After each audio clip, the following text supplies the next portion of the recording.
Okay. So we're just getting our intro slide up and then we'll kick off shortly.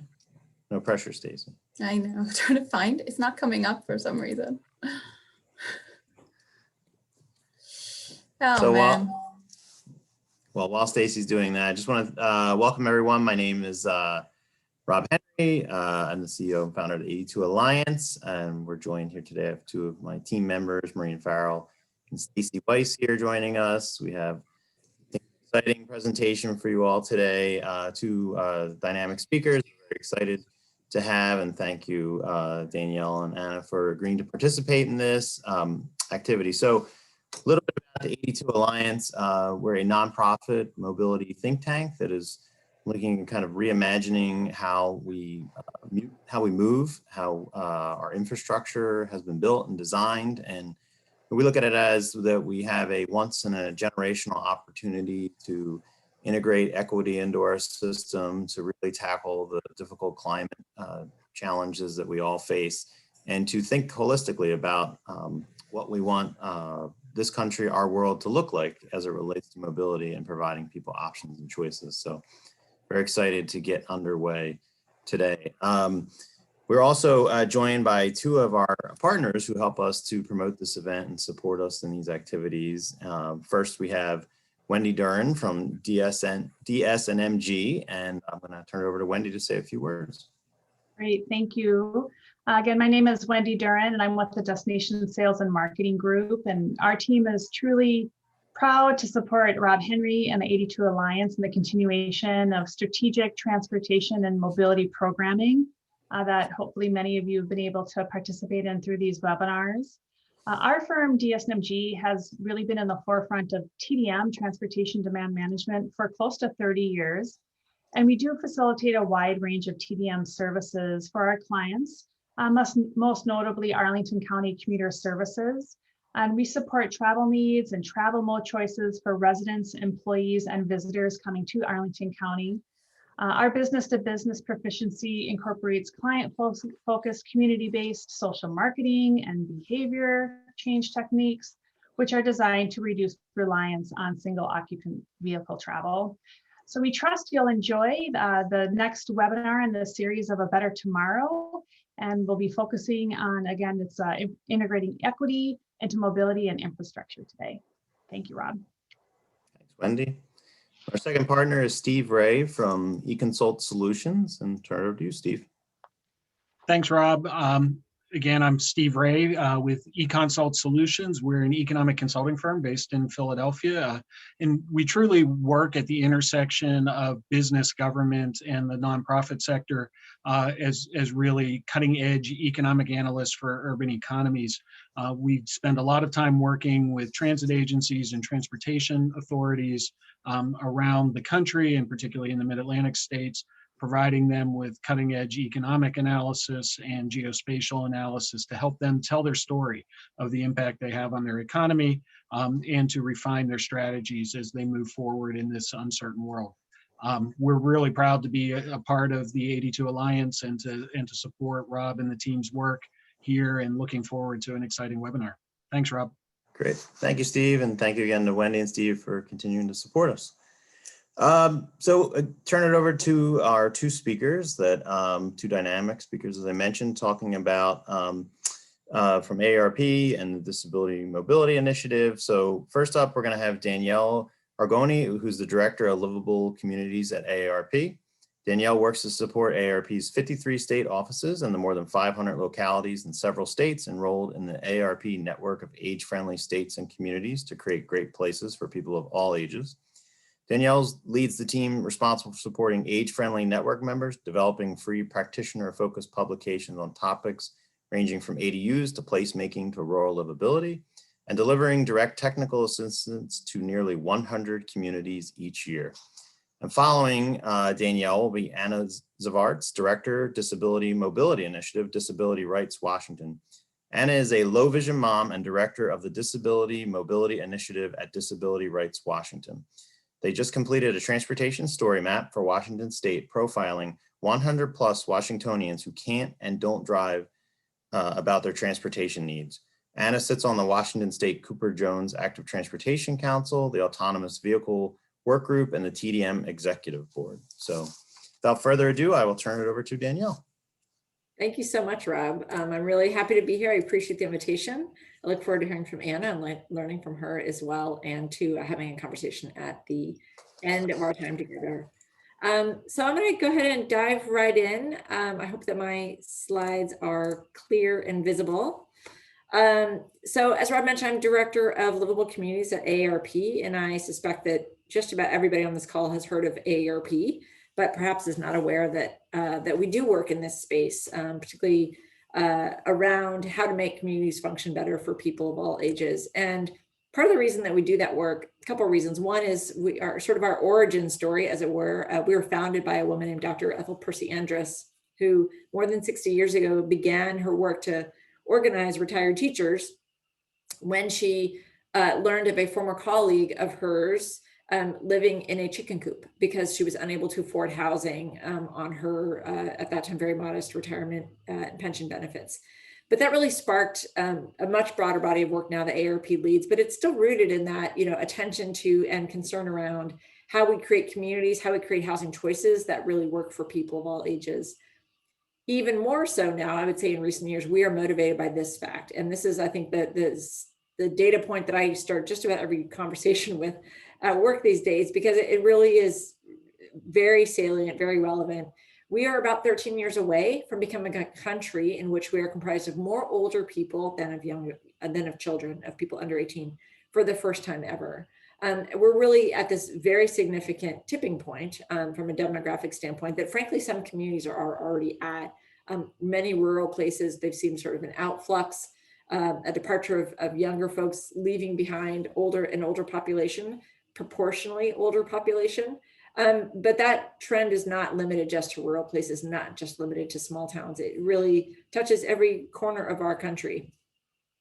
In fact, just in the last decade, our 65 plus population grew fairly quickly by over a third in just the last 10 years. So this change is happening now in real time. And it causes us to ask the question, are we ready? Are we ready in our communities for this future? And I believe that looking starkly at the numbers, that we're not designing the kind of communities today that serve the needs of older adults well. And if we don't make some changes, we're not going to be designing communities that serve the needs of older adults well in the future, and the larger and growing share of our community members that are older adults. And we know that because when we look in housing, for example, we see that there's a real mismatch between the types of housing stock that most communities are comprised of and who we are as a country. So more than half of our households in the US are 1 or 2 person households. And yet more than 85% of our housing stock is 2, 3, 4 or more bedrooms. When we look at affordability, even with the softening of some rental markets across the country, nevertheless, we have seen this trend over the last many years where the share of older renters in particular who are rent burdened, meaning they are spending 30% or more of their income, in some cases upwards of 50% of their income on housing, is growing. It's increasing. That is already beginning to manifest in very clear upticks in the number of older adults who are experiencing homelessness. When we think about changing needs and accessibility, we know that less than 1% of homes are built with accessibility features in mind. We frankly do not have a housing stock that accommodates people of varying abilities, and with full recognition of the fact that many of us will undergo changes in our abilities over time, both due to aging, but for other reasons as well. So let's create a housing stock that is more inclusive in that way. Similar trends are evident when you look at parks and public spaces, where we see that older adults do not use our parks and public spaces in the same share of the population that they represent. One study by Rand Institute found that only 4% of park users in major urban areas were older adults, and yet they represent 20% of the people who live in the vicinity of those parks. Similarly, we know that parks are not equitably distributed. Parks serving community of colors are smaller and more congested and more in demand. And when we are building communities that are deficient in park space, we are also adding, we are failing to include the type of green space that's needed to keep temperatures down. And we know that heat island effect, the health effects of extreme heat are acutely felt by older adults. So all of these issues are combined. They're not serving the needs of older adults well. Similarly in transportation, we know that older adults outlive their ability to drive by anywhere from 7 to 10 years. And yet very few communities are designed with the kinds of alternatives in place that would match that reality. Across the country, we're seeing the transit funding and services are in crisis. There's some hope on the horizon, but there's still a long way to go, particularly when we've seen real declines in ridership and service provision in the last year or so. Also troubling, we see that bike and ped fatalities are on the rise for the last decade. The 2018-2019 was actually the most dangerous year for pedestrian fatalities so far, and that older adults represent a disproportionate share of pedestrian fatalities in 35 states. All of these built environment features kind of roll up to and contribute to a sense of isolation and loneliness. We've all had a little taste of what this isolation and loneliness is like with stay-at-home orders in the last year. But for many older adults, that is normal life. That was a condition that greeted their reality before COVID hit, because of lack of transportation options, because of housing that doesn't adjust to changing needs, because of a lack of public spaces where people could recreate or convene, come together.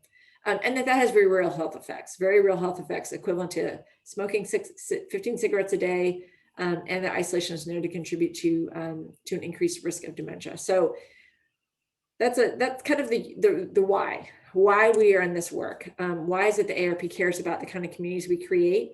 It's because we really know that for people to live their best lives at every age, we have to be working with communities and local leaders to think differently about their housing, their transportation, and their public spaces, so that we're truly creating places that work for people of all ages. We do that in a few different ways. I'm going to run through all of these very briefly. I want to underscore the very last one. We have AARP staff and volunteers in every state. So Rob mentioned at the top, we have 53 state offices. It's true.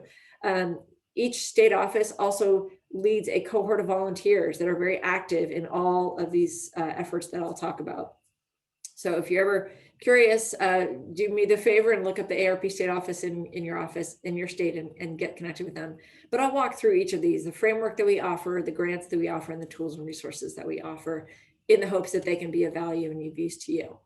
So I'll start with this slide. It's really our sort of cornerstone program, the AARP Network of Age-Friendly States and Communities. This is really the way in which we work with those 500 plus communities over the course of 5 years, frankly, on a voluntary basis, to help them evaluate all the things we just talked about, their housing, their transportation, their public spaces, but more also. We help them evaluate how they communicate with older adults, how they engage older adults in civic life, how they create opportunities to facilitate social participation and engagement with one another.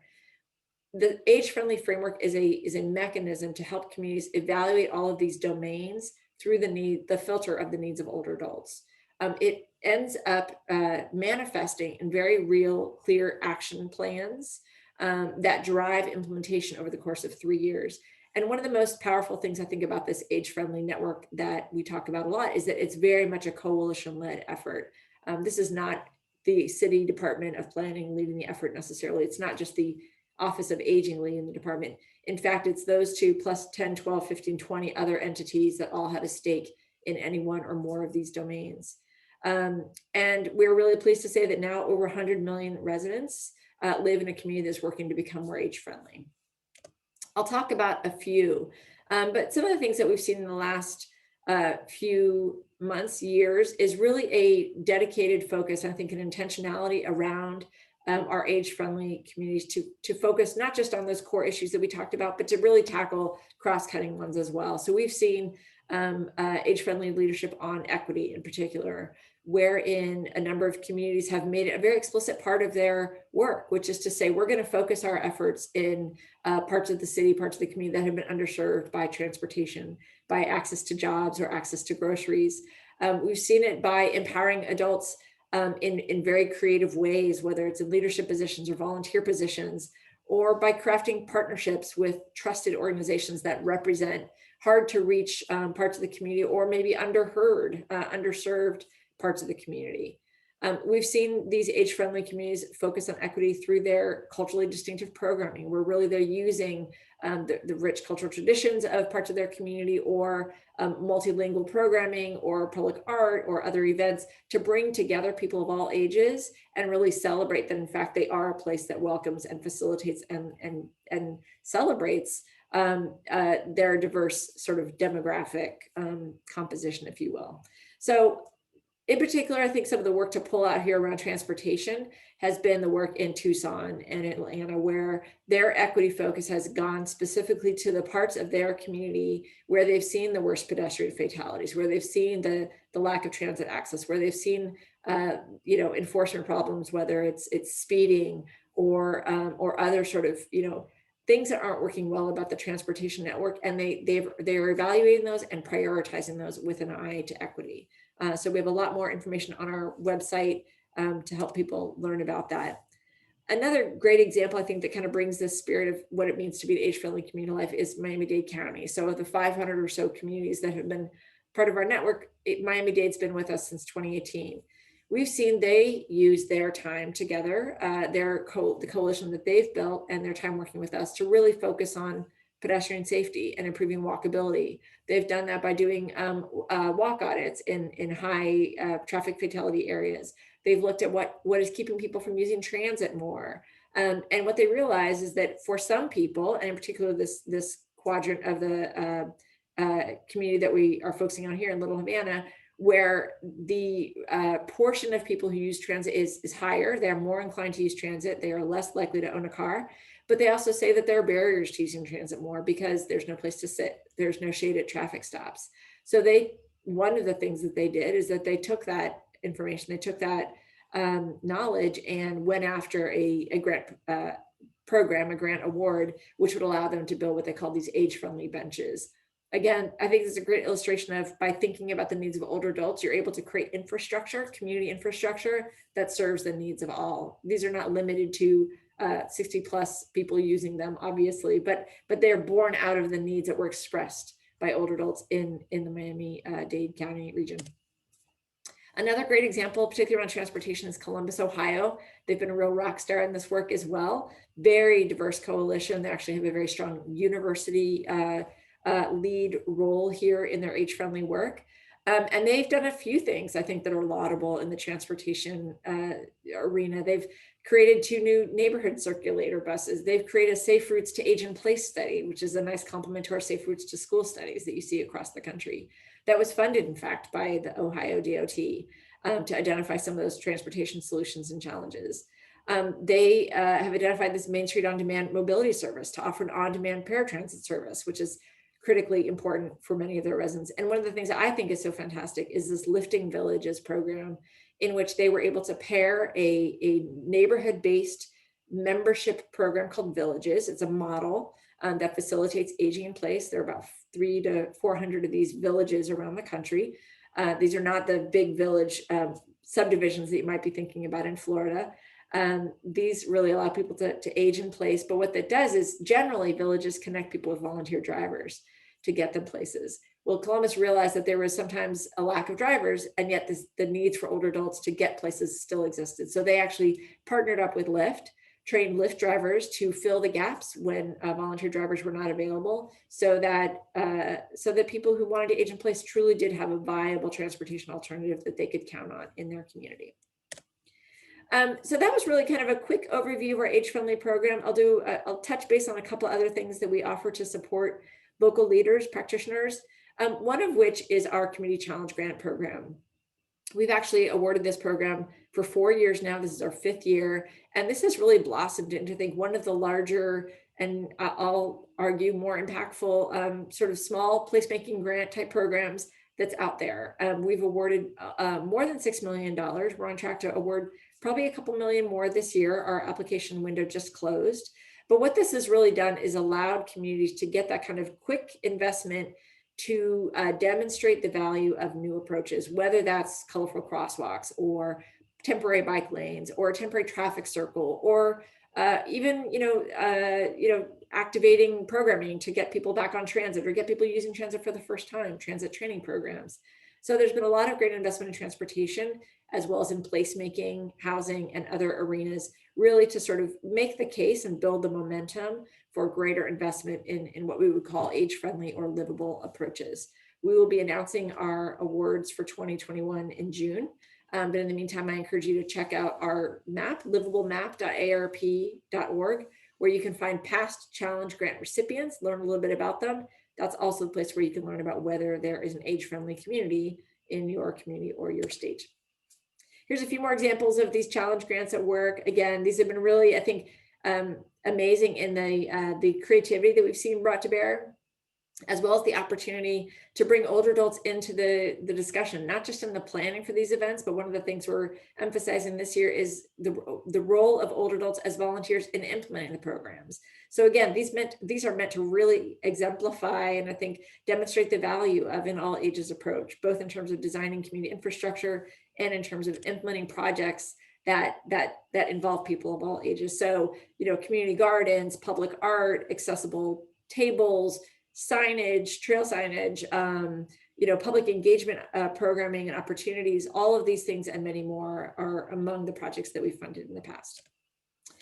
A couple other tools I'll make mention of just so that people have them. I've already talked about the livable map there in the middle. I would really encourage everyone who isn't already receiving our newsletter to sign up for our newsletter. We offer a weekly newsletter. It's practitioner focused. This is not your typical ARP newsletter, as great as those are.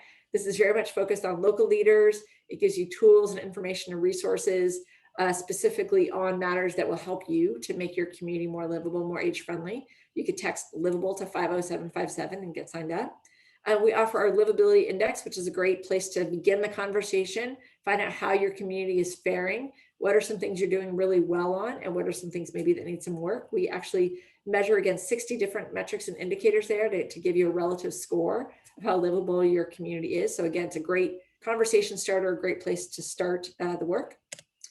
And then one of the things that I'm incredibly proud of is our raft of publications that we offer. And I'll emphasize, we make all of these available for free upon request. You can download them, but we're also happy to send print copies to you for community meetings, for distributing to local leaders, to share with your neighbors. And we do this because we really want to sort of make accessible and we want to lower the threshold for people to understand some of these issues. So things like ABCs, ADUs rather, things like accessory dwelling units are something that people in the housing domain talk about a lot, but your average person, your average elected official, your average commissioner may or may not understand what an accessory dwelling unit is, why it matters, how it can be part of creating a more diverse and affordable and accessible housing supply in communities.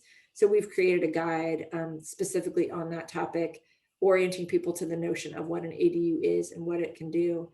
Similarly, we want to make communities safer to walk in and safer to bike in. And so we offer something called the Walk Out a Toolkit. That's a very accessible tool for anyone to print out. We now have worksheets available in multiple languages where you can begin to lead a community group around your neighborhood and assess what makes that community feel safe, feel comfortable to walk in. What are some enhancements that need to be brought to bear? It's a great way to organize people, to build the political will, frankly, for change. And I would say we do similar type efforts on things like public spaces, on placemaking. We've tackled rural livability and much more. So really encourage you to check out all of our publications. Again, we're happy to send those out for free upon request. I will close there and I'll look forward to Anna's presentation and to the discussion at the end. It's great. Thank you so much, Danielle. It was really informative and looking forward to a couple questions that we have and engaging the audience. So thank you. And I'll turn it over to Anna. Wonderful. Let me get my screen. All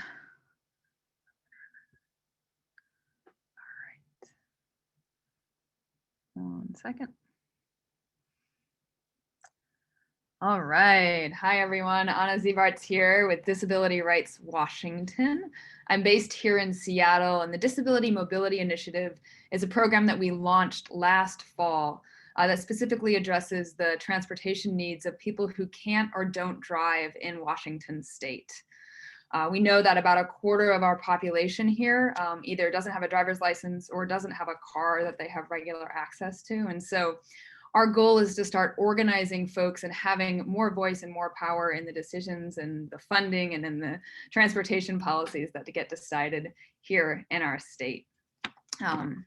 So this is a photo of me with my son, just a quick background. I'm a low vision mom. I grew up here in Washington State, and I lived in New York for about 15 years. I wanted to live somewhere with really wonderful, New York City with really wonderful transit service. And I moved back here just recently to be closer to family. And so this work is personal for me in that I'm someone who's never been able to drive. And so I've experienced what it's like to live in different parts of the country with different kinds of infrastructure and different attitudes towards getting around without a car.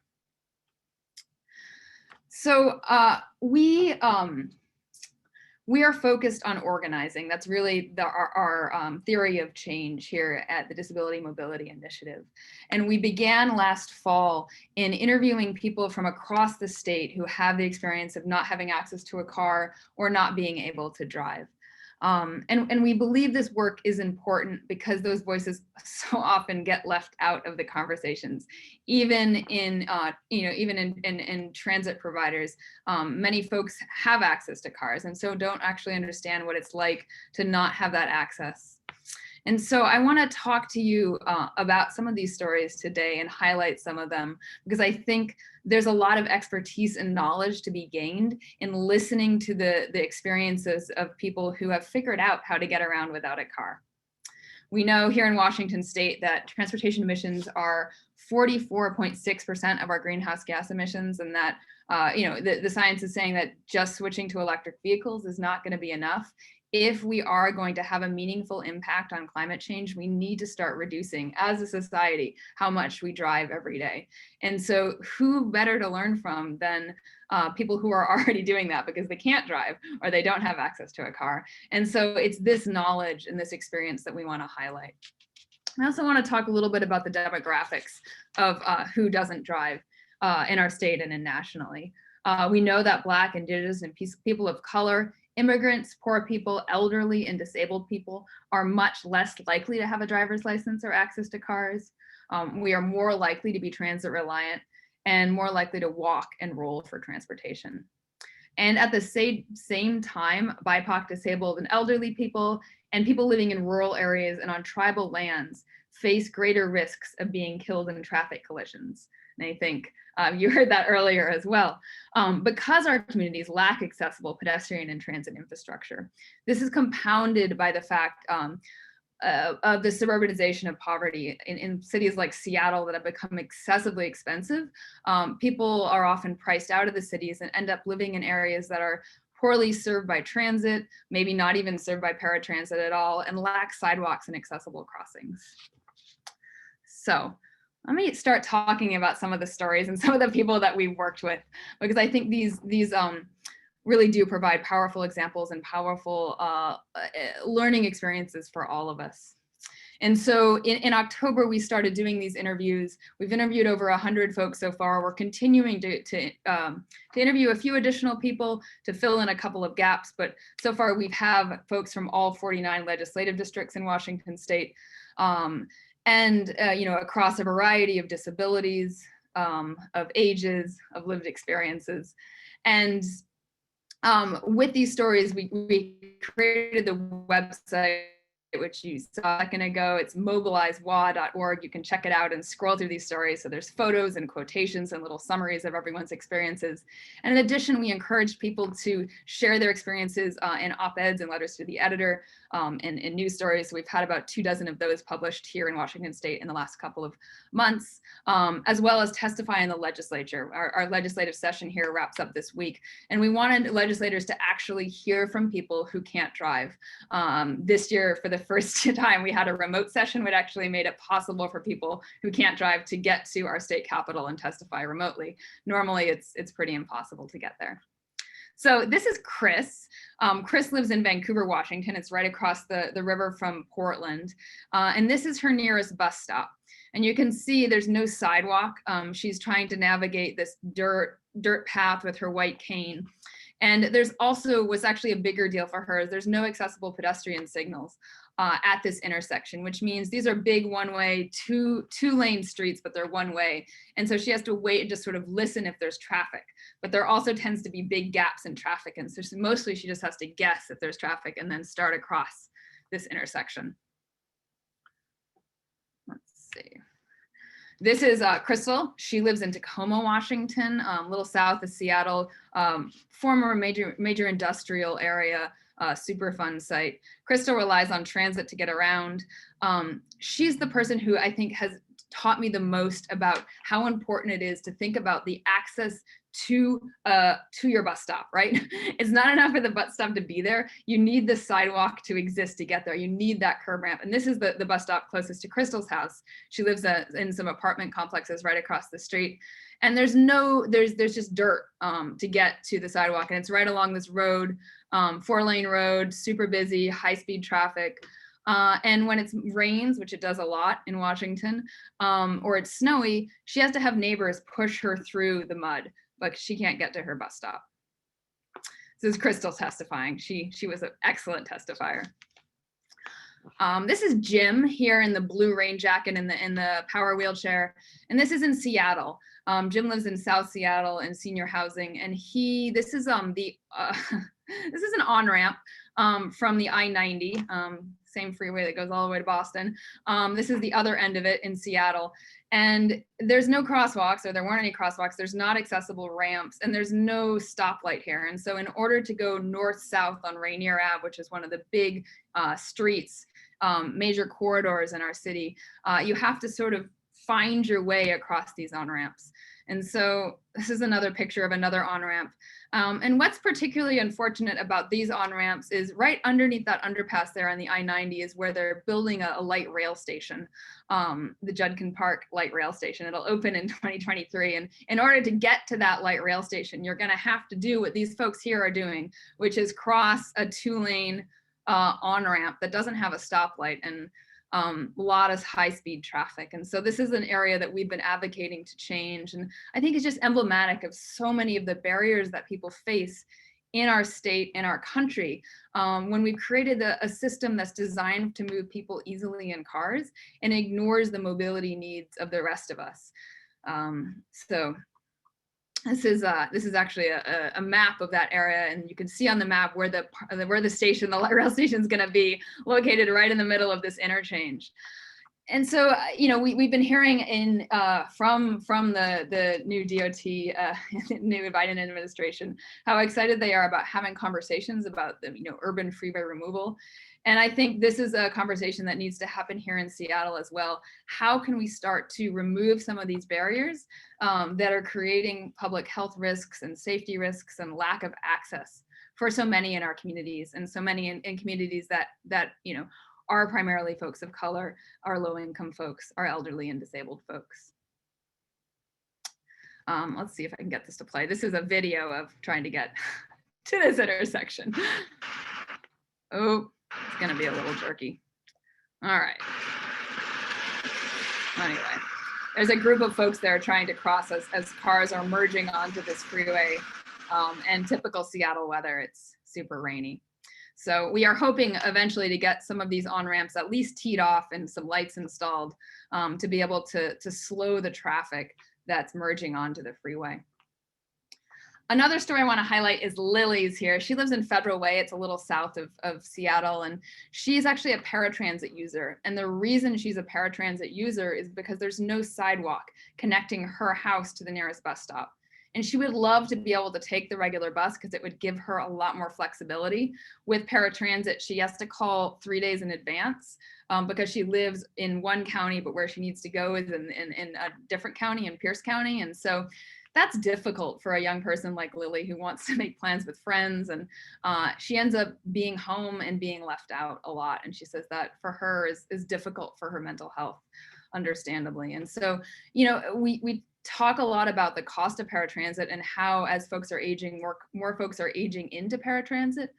But often, the reason folks are using paratransit is that we haven't invested in the crosswalks, in the sidewalks, in the accessible pedestrian infrastructure that we need to be able to get to the nearest bus stop, or the reliable transit service, the fixed route transit service that we need. This is another example of lack of pedestrian infrastructure. This is Tanisha. She lives in Seattle. And there's a sidewalk here, but there's no curb ramps. And so she is rolling up the street. And we were with her. I was actually my colleague, Kimberly, standing behind her as we were filming this because I was really nervous she was going to get hit. But this is what she does every day when she goes to the bus stop by herself. And so it's stories like these that that really ground us in the work we do. And it's not just the stories, it's the people themselves who are becoming involved with the Disability Mobility Initiative, learning how to be advocates, learning how to tell their stories in public hearings, learning how to be comfortable speaking with reporters, with elected officials, and feeling what it's like to know that they're not alone. For me, I think it was a very isolating experience growing up in a somewhat rural area and not having a driver's license as a teenager. And I think for many folks who don't have the option of driving, it's stigmatizing. And so we need to stop enabling that stigma and start pushing back and being like, you know, we are actually, there's something to be proud of in not driving. We are climate leaders, we are transportation leaders, and we just need to recognize that in ourselves and share that knowledge with the world that needs to honestly start to learn some of the tricks and the behavior and the transportation patterns that we engage in. And so we're, as our legislative session here wraps up, we're just starting to brainstorm and think about ways that we can continue to build on the work we do and push for changes in the legislature and in local jurisdictions over the next year. So that's it for my presentation. I'm happy to take any questions as well. There's my Twitter, and yeah, thank you. Thank you so much, Anna. Love your passion. That's great. So we're going to open it up to questions, and so you have a question, you can put it into the chat. And I'll start with a couple. So Danielle, what what has COVID taught us about the value of age-friendly planning? Yeah, we actually, sort of contemplated, what we saw early on in the first days of COVID was that a lot of the age-friendly work that had been underway kind of took a little bit of a backseat. It's a little hard to talk about, I guess, access to jobs or how to create more age-friendly parks when people are confronting this massive new pandemic risk. But what we quickly learned was that all the work that actually happens in age-friendly communities becomes even more relevant in times of COVID. So we saw some very quick pivots early on among our age-friendly members to replace what they had been doing in terms of volunteer driver programs with volunteer food delivery programs. They activated things like phone trees, good old-fashioned phone trees, to make sure that older adults knew about the pandemic, knew the risks, knew that they need to be wearing masks. I mean, a lot of this sort of, I think, reliance that we see traditionally among local leaders, elected leaders, to share information via Facebook and Twitter and think that does all that we need to do, that definitely does not work with older adults. We know that because of the age-friendly work that had been underway, older adults often get their information through landline phone calls, believe it or not, or through the local paper or local news, or a personal connection with a friend, or a good old-fashioned newsletter. That those kind of old-fashioned, if you will, and I don't mean to diminish their importance, but those low-tech solutions really became doubly important for older adults who don't have internet access in the home, who don't have computers at home, who don't have smartphones. So our age-friendly members are really on the cusp of bridging the gap in terms of information and making sure that basic services were met.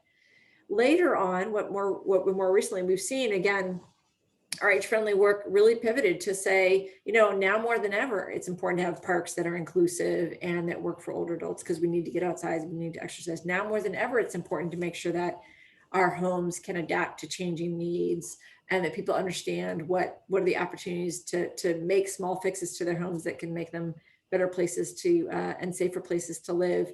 And then much more recently, we've seen our age-friendly communities really step up and play a role in educating people about where to get vaccines. Again, we've all read stories of difficulty in accessing and finding vaccines and understanding how to schedule an appointment. That's where the sort of pre-work that many of our age-friendly communities had done in terms of knowing how older adults needed to get the information, knowing where older adults lived and who they were, really paid off, because then they could sort of, again, fill that really critical information gap and get people both the information they needed about vaccines, but also in some cases the transportation that they needed to get to those vaccines.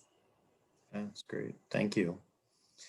And I guess, Anna, along maybe a similar vein, are there any lessons learned during COVID or good, both good and bad, that maybe were a positive thing that came out of COVID, or additional challenges in the community because of COVID and the pandemic?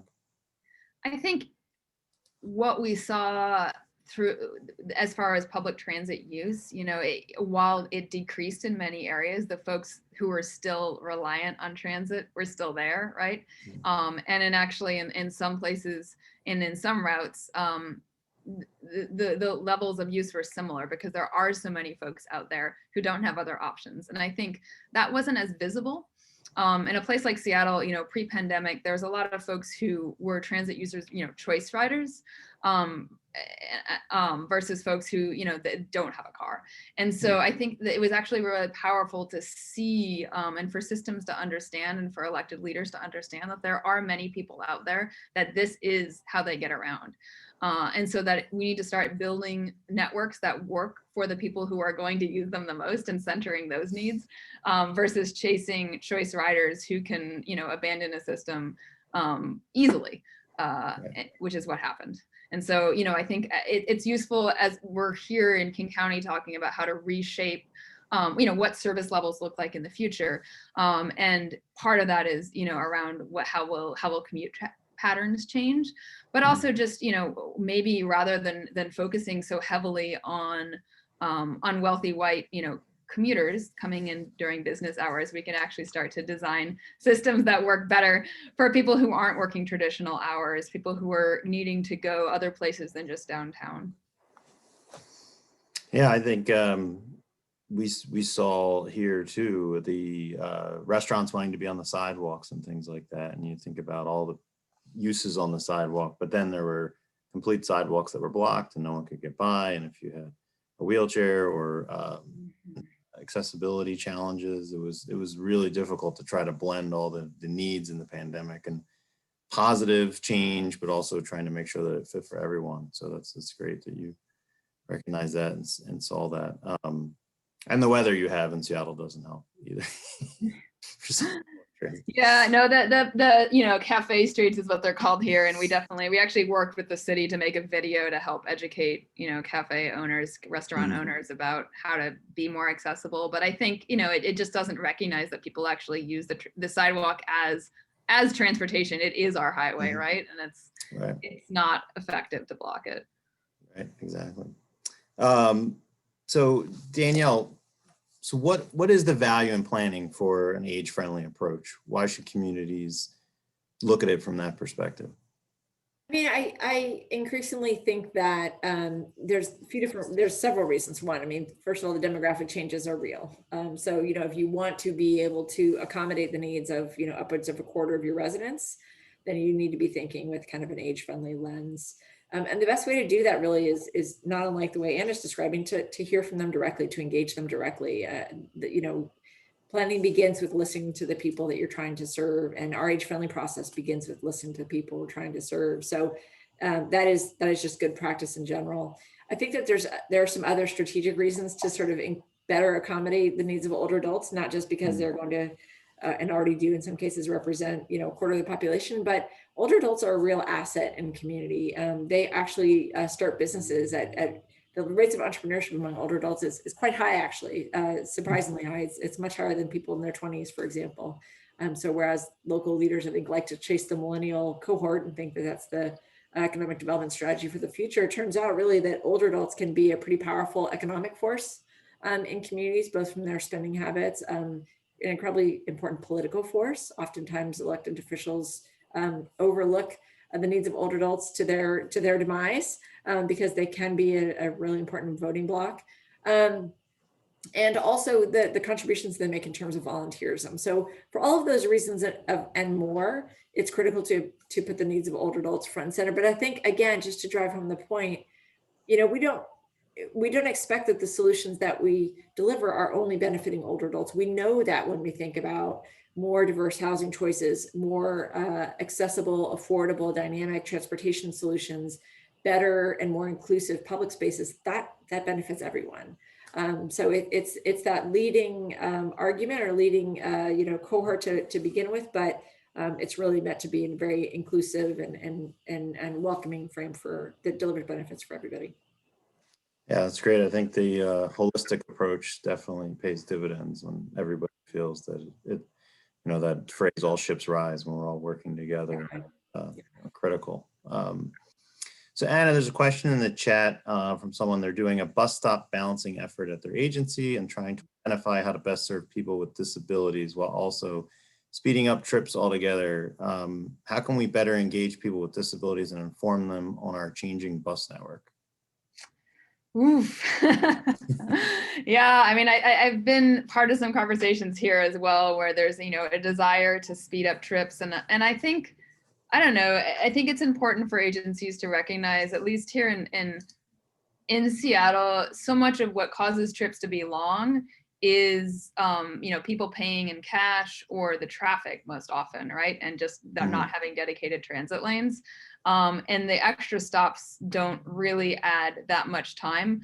And if you take away a stop, then what is the alternative for that person with a disability? Are they going to then have to use paratransit? And what will that cost your agency if you're a transportation agency to provide that paratransit service?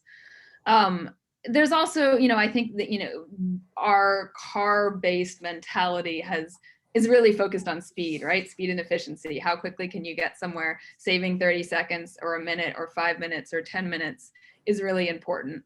For people who use transit, if the transit frequency, if your bus only comes every 15 minutes or every half hour or every hour, then those are the chunks of time that you're calculating your trip in, right? You're planning, well, if that bus doesn't show up or is full or is late, I'm leaving that half-hour pad on my schedule anyway, or an hour, And so I guess I would caution against a lot of decisions to maximize efficiency when those decisions, tend to center the needs of white collar commuters versus folks who are also, disabled, elderly, trying to go within a neighborhood to access their needs.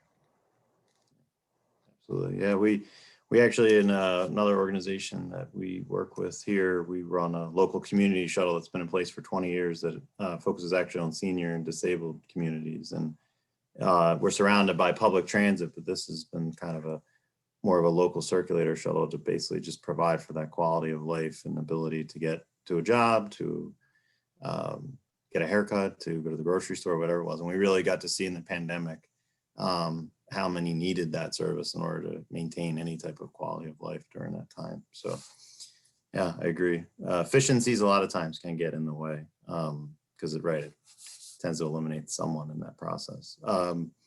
So Danielle, thinking about communities and the work at ARP, we're going through a very volatile time in the climate, and in particular, as it relates to resiliency in communities. I mean, I'm sure many of us have seen the pictures of different communities and those that do not have access, as Anna was saying, to a car or other modes. What is ARP doing, or what are you looking at as it relates to that, or trying to help communities to plan for that resiliency in the future? Well, this is where the fact that we have 53 state offices is a little bit of an advantage, in that each state can sort of respond to the unique needs that they confront. So for ARP Florida, for example, preparing for disasters is a big part of their programming. It's a big part of their efforts. They want to make sure that older adults know what they need to do to weather hurricane season safely and the like. We're also seeing sort of on the back end, ARP Oregon, for example, get involved in recovery efforts, rebuilding efforts after the fires that took place there in Southern Oregon last year. So each state kind of chooses their own approach. What I would say is, across the board, we are very interested in making sure that local leaders have the information they need, at least to identify the opportunities to better connect the dots. So we're working with FEMA right now, who is in the process of developing a new guide, a mitigation guide, specifically focused on the needs of older adults. They're doing a series of guides to mitigation, focusing on different issues, and now they're turning their attention to older adults. And in the course of doing that, we've done probably 10, 12 interviews with a range of practitioners with FEMA, and we've heard consistently that the lines of communication between emergency management, professionals and advocates for older adults are few and far between. They almost don't exist in most cases. And that becomes really evident when disasters occur, when older adults are not getting the information they need and the way that they need it, when resiliency measures are not being put in place early enough, whether that's backup generators or whether that's moving, critical infrastructure to different locations. That's sort of the highest scale of mitigation, where you're moving whole facilities. But really the lack of communication coordination between those two professions, if you will, is a big part of the problem. So with FEMA's help and through our collaboration, we will be working to try and bridge that gap a little bit and lift up cases where emergency managers, where mitigation professionals, those who are writing the mitigation plans are actively considering how older adults will fare. And by that, we mean not just thinking about where the nursing homes are and how those residents will fare, but thinking about all of those other older adults that age in place in their homes, in their communities, and understanding what their needs are. I mean, and I think made a great case for those who choose not to drive, those who cannot drive. When you think about evacuation measures, older adults are not able to comply with evacuation measures if they do not drive. If there's not accessible transportation, if there's not affordable transportation. Moreover, we know that for older adults, there are often very compelling reasons to stay at home, whether it's a pet. Pets, we've learned, have become a really important reason that many older adults don't evacuate, because the pet is their family. The pet cannot be accommodated at the shelter, and therefore they don't leave without the pet. Similarly, for access to medical services, whether that's ongoing services like dialysis, or whether that's access to medication. Those can be reasons that are part of the decision-making process for older adults that just aren't on the radar screen of some emergency planners. So, connecting the dots between those two disciplines, we think is really critically important. Thank you. So Anna, there's another question in the chat. Do you have any resources to recommend? This person's looking for survey instruments that accurately interrogate travel support needs for persons with disabilities that would be classified as other or emotional, mental disability, etc. Yeah, that's a really great question. And off the top of my head, I don't know any. I think it's something that doesn't get a lot of discussion and coverage. And in our conversations, some of the folks we talked to, that was their experience. And it's difficult because it doesn't fit neatly into public transit is the, great fixed route transit service is the solution, because for some folks, riding fixed route transit can be really difficult and stressful and just not feasible, not a choice they're going to make. And so, yeah, I think that's a great question and something that needs to have more discussion and more conversation around. Great, thank you. Earlier, Danielle, you mentioned about kind of America's demographics changing as far as age, and thinking about how Japan has been struggling with this challenge. I know Italy at one point has talked about this. Are there lessons learned that from those countries or other countries that have had this kind of demographic shift that we can learn and do here in the United States? Yeah, actually, I wish I had my colleague from AARP International and my hip right here to help answer that question, because she's in touch with all of those sort of thought leaders around the world, frankly, who are thinking about this. And you raised two really good examples of countries for which this is a very key and sort of central question. I will say that the work that we are doing in our Age Friendly Network is very much tied into that global community to think about how we are aging. And in fact, that sort of flower that I showed of the 8 colorful bubbles around a sort of a star type figure, those 8 domains are actually rooted in the World Health Organization's 8 domains of livability. And that is very much, again, informed by what's happening around the world. So the World Health Organization actually, conducted interviews with countries around the world to figure out what are those primary and central elements of community that make it work better for people of all ages, irrespective of country, language, economic standing, and the like. And that's how we got to those 8 domains. So that really is a global approach to aging, and that's why it goes. I think that's part of why there are things like respect and social inclusion, which is one of those 8 bubbles, when we think about creating great communities, I'm a planner, so I tend to think about built environment stuff, housing, transportation, infrastructure, sidewalks. But equally important is that social infrastructure of respect and social inclusion. And how is it that we can support communities to be intentional about even talking about these issues in ways that reflect respect for older adults, that include older adults. I mean, so calling that out as a distinct domain, I think partially is informed by our global colleagues who say, particularly in more Asian cultures where I think age is venerated, elders are venerated, even in the US, in Native American populations, elders are venerated. And that's not the case in many parts of the US. And so I think the degree to which we can lift that up and really drive home the importance of respect and inclusiveness helps to change the conversation a little bit about how older adults fare. Thank you. Yes. Anna, one thing that thinking of your presentation, think about technology and kind of all the emerging platforms that are out there. Are there positive examples of how tech is helping with the community? Are there negative examples or things that people should be watching for as they're planning in their communities? Mm-hmm.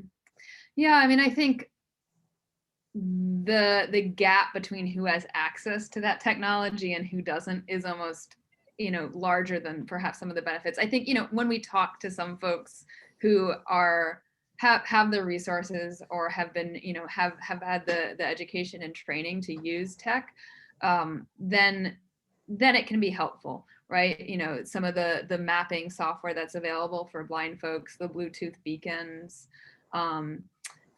it's still sort of, I think, to be seen how it's going to work.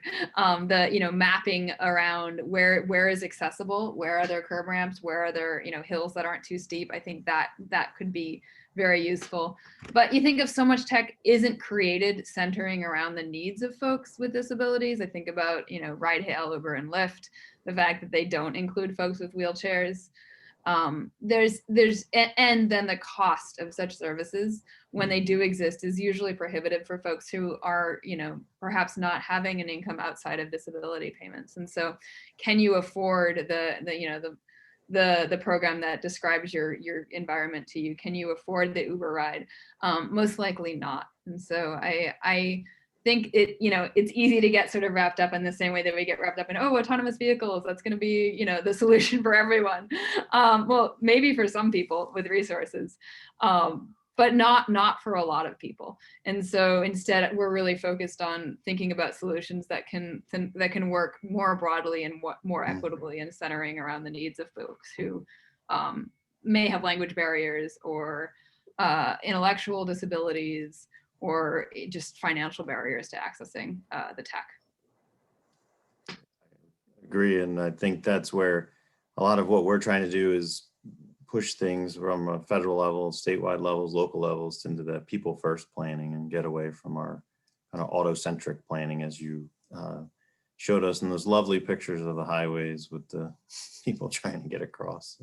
And unfortunately, it's across the US. You could any community and see that challenge. Go ahead, Danielle. I'm sorry to interrupt. I want to make sure I get to Sylvia's question here, which I see that she's asked a few times. There was a question on the notion of sort of transportation alternatives and creating. There was a question around bike audits, and I'll say this: that we have a very robust walk audit that I talked about, which I think can be a great proxy for a bike audit. We are partnering with the League of American Bicyclists to better understand older adult riders, bicyclists, both their needs, their interests, and they are actually adapting some of their training programs to better reflect what bicycle education might look like or might be needed for older adults. We've talked about doing a bike audit toolkit as well. So I appreciate the push on that because it's something I'd love to see get done as well. I think it could be really helpful. Great. Well, that's we actually have, and you can find them on our website on YouTube, previous sessions. We had Ken McLeod from League of American Cyclists on. So Ken talked a lot about what's going on in the federal. And then you had mentioned Columbus earlier. We had Jordan Davis from Smart Cities Columbus talking about all the great things that they're doing with tech. So kind of nice dovetail into a lot of what we've been talking about, which I think is that better tomorrow, and thinking about what it looks like for people. I think, what a lot of what I've done for the past 20 years is behavior change to try to get people that do drive kind of out of their car and to try different things, and to also recognize that there are communities that don't have that access, and make sure they're integrated into that planning. And that's we're doing this from that nonprofit lens, where we want to see that the kind of all ships rise, as I mentioned earlier. Kind of we're inclusive, we're providing for all, we're making sure that the technology, while it's wonderful for some, is included for everyone. And right, autonomous is not going to be the answer for everyone. One of the concerns in the future is all the personal delivery devices, and how does that impact everything that we've built with sidewalks and bike lanes and trails, and does that just kind of overrun it in the next 5 years as artificial intelligence continues to accelerate? So how do we make that work to help all of us and better our communities, versus setting up a new battle for the next decade or so? But I want to thank again Anna and Danielle for participating. Really informative, enlightening conversations. You were both great, and we're very happy that you were able to take the time out of your day. And I think that's one of the cool things about the Zoom world, is we can connect with people in different ways, and it's kind of fun to do that. And I thank Wendy and DSM&G for participating, and Steve had to drop off, but thank eConsults. Thank you for always partnering with us. And if you want to share this with anyone, we'll have it recorded and have it posted in the next couple of days. And just want to thank everyone. Have a great rest of your day, and sayonara. Bye. Thank you all. Bye-bye. Thanks. Bye.